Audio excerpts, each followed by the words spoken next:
property is used to specify the positioning method of an element, whether it should be static, relative, absolute, or fixed. In this video, I'm going to use these to be able to demonstrate how the position property works. And the live survey extension is on, so we don't need to manually refresh in our browser. We'll start with the first one, which is H1.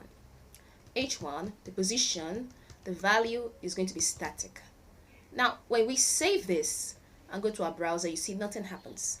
This is because by default, HTML elements are positioned static.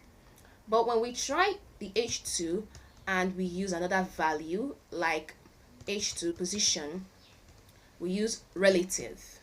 When we use relative and we save that, you see nothing happens.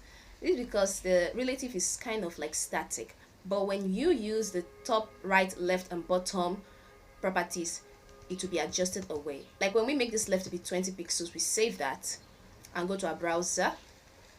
Okay, let me save it again. Save and browser. You see, it has been adjusted away from the normal position, like 20 pixels away. So this is how the position relative works. Let me use this border, 3 pixels solid blue.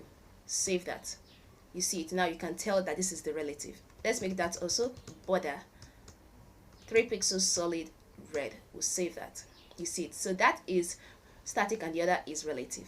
Now let's try this H3. Let's use another value, H3.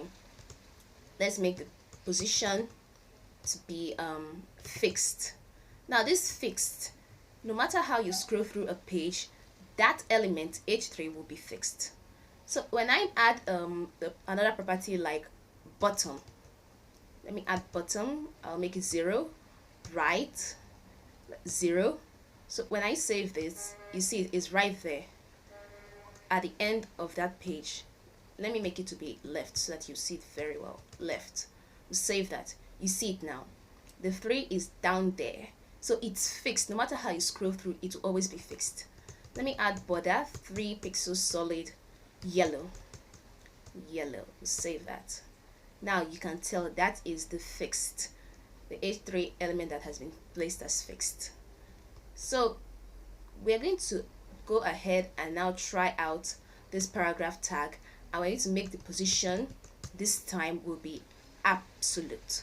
Now this absolute, it can overlap elements.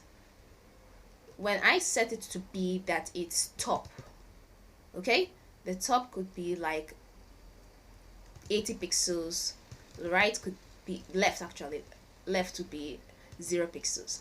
So let me save that. You see it, it is besides 2.